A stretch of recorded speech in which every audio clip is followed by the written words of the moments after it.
Bollywood star Deepika Padukone global cinema పరిశ్రమలో సంచలనం సృష్టిస్తున్నారు. ఓం శాంతి ఓంతో కెరియర్ ప్రారంభించి వరుస హిట్స్ తో బాలీవుడ్ లో టాప్ హీరోయిన్ గా ఎదిగిన ఈ ముద్దుగుమ్మ ఇప్పుడు Hollywood walk of the fame లో స్టార్ గా గుర్తింపు పొందారు. దీపికా పదుకోనే 2007లో ఓం శాంతి ఓంతో బాలీవుడ్లోకి అడుగుపెట్టి తన మొదటి సినిమాతోనే స్టార్గా నిలిచింది. పద్మావతి, బాజీరావ్ మస్తానీ, పఠాన్, ఫైటర్ వంటి బ్లాక్ బస్టర్లతో బాలీవుడ్లో తిరుగులేని గుర్తింపు సంపాదించింది. హాలీవుడ్ చిత్రం రిటర్న్ ఆఫ్ ఎక్స్టర్ కగ్తో అంతర్జాతీయ స్థాయిలో కూడా ఆకట్టుకున్న దీపిక మెటాగాలా అంతర్జాతీయ ఫిల్మ్ ఫెస్టివల్స్లో పాల్గొంటూ గ్లోబల్ ఆడియన్స్కు దగ్గరయ్యారు. ఇప్పుడు ఆమెకు అరుదైన గౌరవం దక్కింది. Hollywood walk of fame star award దక్కింది.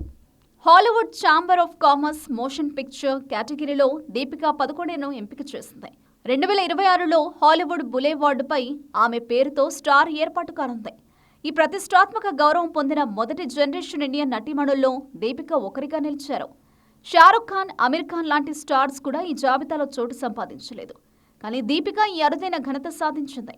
ఈ కార్యక్రమానికి హాలీవుడ్, బాలీవుడ్ ప్రముఖులు హాజరయ్యే అవకాశం ఉంది. సినిమా కెరియర్లో దీపిక ఎన్నో విజయాలు సాధించినప్పటికీ ఇటీవల కొన్ని వివాదాలు కూడా ఆమెను వెంటాడాయి. సందీప్ రెడ్డి వంగ దర్శకత్వంలో స్పిరిట్ చిత్రంలో నటించేందుకు దీపికను సంప్రదించగా స్కెడ్యూల్ క్లాష్ల కారణంగా ఆమె తప్పుకుంది. అయితే అల్లు అర్జున్తో అట్లీ దర్శకత్వంలో రూపొందుతున్న pan India sci-fi action thriller AA22XA6లో దీపిక హీరోయిన్గా ఎంపికయ్యారు. మృణాల్ ఠాకూర్ కీలక పాత్రలో నటిస్తున్న ఈ చిత్రం 2027 సంక్రాంతికి విడుదల కానుంది.